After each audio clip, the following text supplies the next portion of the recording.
മധുരസ്വരങ്ങളുടെ സംഗീത വിസ്മയം Johnson master. കാലത്തിന്റെ ഒഴുക്കിൽ ചിലർ നമ്മെ വിട്ട് പോയാലും അവരുടെ സാന്നിധ്യം എന്നും അനശ്വരമായി നിലനിൽക്കും.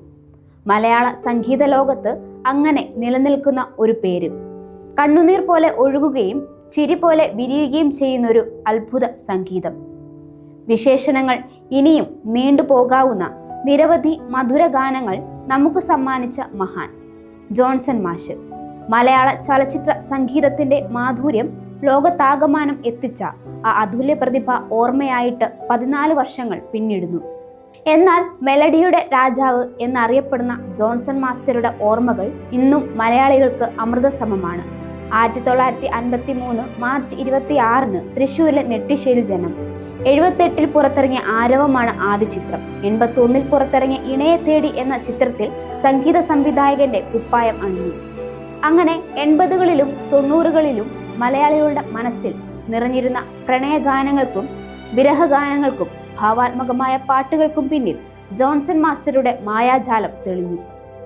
മഴത്തുള്ളികൾ പതിയുന്ന പ്രഭാതത്തിന്റെ തണുപ്പും വൈകുന്നേരത്തെ ഓർമ്മകളുടെ മിഴിവും രാത്രിയുടെ സമാധാനവും എല്ലാം അദ്ദേഹത്തിന്റെ ഗാനങ്ങളിൽ പ്രകടമായിരുന്നു.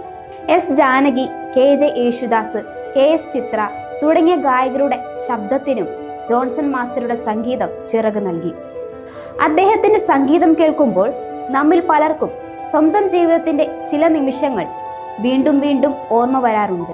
പ്രണയത്തിന്റെ മൃദുതാളത്തിൽ നമ്മൾ നടന്നുപോയ വഴികളും കണ്ണീരിന്റെ ഭാരം സഹിക്കാനാകാതെ അലറിയ രാവുകളും പ്രതീക്ഷയുടെ പച്ചപ്പ് നിറഞ്ഞ പ്രഭാതങ്ങളും എല്ലാം ജോൺസൺ മാസ്റ്ററുടെ ഗാനങ്ങളിൽ നമ്മൾ കണ്ടെത്തുന്നു.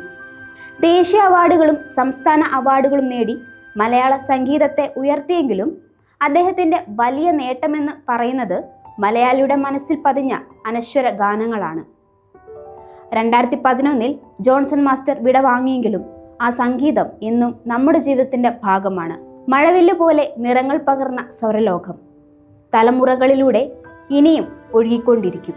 ജോൺസൺ മാഷും അദ്ദേഹത്തിൻ്റെ സംഗീതവും പഴയൊരു ഓർമ്മയെ മാറിയിട്ടില്ല, മറിച്ച് ഓരോ തലമുറയ്ക്കും പുതുമയായി പുനർജനിക്കുന്നു.